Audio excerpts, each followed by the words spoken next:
Chennai style vadacurry அதுவும் சூப்பராக மணக்கும். ரோடு சைடு போனாவே சைதாப்பேட்டை சைடெலாம் போனோம்னா அப்படியே ரோட்டு கடை சைடு ஐயோ, அதுவும் தோசை இட்லி சப்பாத்தி பூரி எல்லாத்துக்கும் சூப்பராக பிறந்துற சைட் டிஷ் தான் நம்ம வடகறி.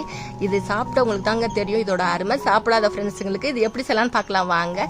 சூப்பரான வடகறி இன்னைக்கு நம்ம இது ஈஸியாகவே வீட்டில் உள்ள பொருட்களை வச்சு எப்படி செய்யலாம்னு ஈஸியாக பார்த்துடலாம். இதுக்கு நான் இன்னைக்கு 120 கிராம் கடலைப்பருப்பு எடுத்துகிட்டு கடலைப்பருப்பை ஒரு 3 மணி நேரத்துக்கு முன்னாடி ஊற வச்சிடலாம். நல்லா தண்ணி ஊற்றி நல்லா வாஷ் பண்ணிட்டு ஊற வச்சிடலாம். ஊற வச்சு எடுத்துட்ட பின்னாடி இப்போ நம்ம மிக்சியில இதை கொஞ்சம் கொரகொரப்பா பல்ஸ் மோட்ல அரைச்சிக்கலாம். ஒரு 4 to 5 வாட்டி பல்ஸ் வச்சு விட்டு எடுத்தோம்னா சூப்பரா வந்துருங்க. நைஸா அரைக்க கூடாது. இதை நல்லா அரைச்சிட்டு வந்துடலாம். கோர்ஸா அரைச்சிடணும். அதோட ஒரு பவுல்ல இதை போட்டு மிக்ஸ் பண்ணிக்கலாம். இதை போட்டுட்டு பவுல்ல மிக்ஸ் பண்ணிட்டு இதுக்கு தேவையான அளவுக்கு உப்பு ஒரு 1/2 ஸ்பூன் டீஸ்பூன் உப்பு 1/2 டீஸ்பூன் மஞ்சள் பொடியும் போட்டுட்டு நல்லா கலந்து விட்டுக்கலாம். இதெல்லாம் நல்லா கலந்து விட்டுக்கோங்க.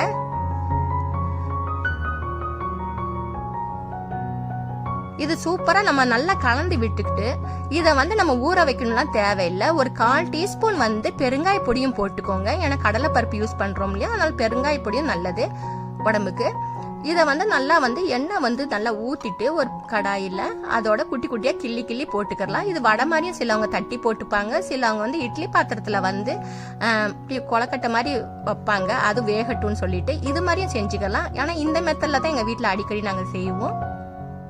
இது மாதிரி நல்லா ஃபுல்லா பொரிச்சு எடுத்துக்கலாங்க. 80% அளவுக்கு பொரிச்சா போதும். இது ரொம்ப முருகலா பொரிக்கணும்னு தேவையில்லை. ஏன்னா நம்ம எப்படி இருந்தாலும் கிரேவில போட போறோம்.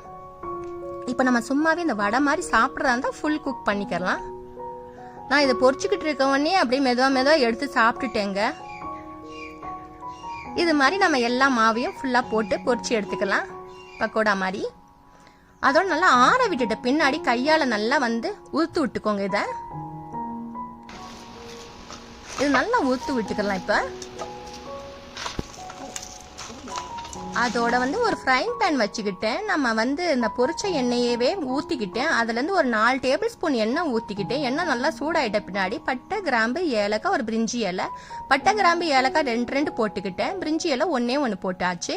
அதோட 2 மீடியம் சைஸ் வெங்காயத்தையும் நல்லா கட் பண்ணி இதோட சேர்த்துக்கிட்டேன். இந்த கண்ணாடி பதம் வர்ற வரைக்கும் நல்லா வெங்காயத்தை நல்லா வதக்கி விட்டுக்கலாங்க. கலர் சேஞ்ச் ஆகிற வரைக்கும். அதோட ஒரு டேபிள் ஸ்பூன் இஞ்சி பூண்டு பேஸ்ட் எப்பவுமே அரைக்கவனே ஈக்குவல் ரேஷியோல அரைங்க. அப்பதான் ரொம்ப டேஸ்டியா இருக்கும். அதோட ஒரு கொத்து கருவேப்பிலையும் சேர்த்துக்கலாம். சேர்த்துக்கிட்டு நல்லா வதக்கி விட்டுக்கலாங்க. இதெல்லாம் நல்லா வதங்கட்டும். வெங்காயம் இஞ்சி பூண்டு பேஸ்ட் அதோட ஒரு தக்காளி மீடியம் சைஸ் ஒரு தக்காளியும் இதோட கட் பண்ணி சேர்த்தாச்சு. அதோட 2 பச்சை மிளகாவையும் கட் பண்ணி சேர்த்துக்கோங்க. சேர்த்துட்டு நல்லா வெங்காயம் தக்காளி பச்சை மிளகாய் எல்லாம் நல்லா வதங்கட்டும் சேர்ந்து. இதெல்லாம் நல்லா வதக்கி விட்டுக்கலாம். தக்காளியை உடைச்சு வதக்கிக்கோங்க.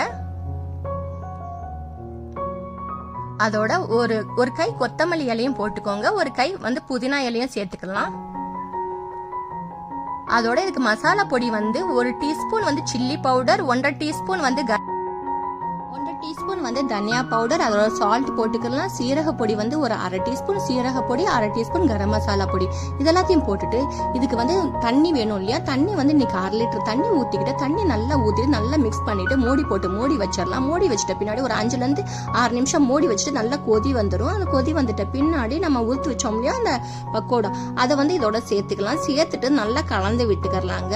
இப்ப உப்பு காரம் எல்லாமே நல்லா சேர்ந்து வேகணும் இல்லையா, அதோட மறுபடியும் மூடி போட்டுட்டு ஒரு 5 to 6 நிமிஷத்துக்கு நல்லா குக் பண்ணி விட்டுக்கலாம். குக் பண்ணிட்டு ஓபன் பண்ணி பார்த்தோம்னா இதெல்லாம் நல்லா கொஞ்சம் நல்லா வெந்துருச்சு, சேர்ந்து குக் ஆயிருச்சு. அதோட நல்லா இது கொஞ்சம் நல்ல மசாலா எல்லாமே சேர்ந்து குக் ஆகிறதுக்கு மறுபடியும் மேஷர் வச்சு நல்லா மேஷ் பண்ணி விட்டுக்கலாம். இது மாதிரி செய்ய உடனே நம்மளுக்கு இந்த வடை தெரியக்கூடாது, லைட்டா தெரியணும். ரொம்ப சுவையான வடகறி இந்த மெத்தட்ல செஞ்சு பாருங்க. ரொம்ப டேஸ்டியா இருக்கும். ஒரு 2 to 3 நிமிஷத்துக்கு அப்படியே நல்லா குக் ஆயிட்ட பின்னாடி சுவையான வடகறி ரெடி ஆயிருச்சு. இந்த வீடியோ பிடிச்சிருந்துச்சுன்னா சப்ஸ்கிரைப் பண்ண ஃப்ரெண்ட்ஸ் சப்ஸ்கிரைப் பண்ணி வச்சுக்கோங்க. லைக் பண்ணுங்க, ஷேர் பண்ணுங்க, கமெண்ட் பண்ண மறக்காதீங்க. இது மாதிரி சூப்பரான இன்ட்ரெஸ்டிங்கான வீடியோல மீட் பண்ணலாம். தேங்க்ஸ் ஃபார் வாட்சிங் அண்ட் டேக் கேர். டாடா பை பை.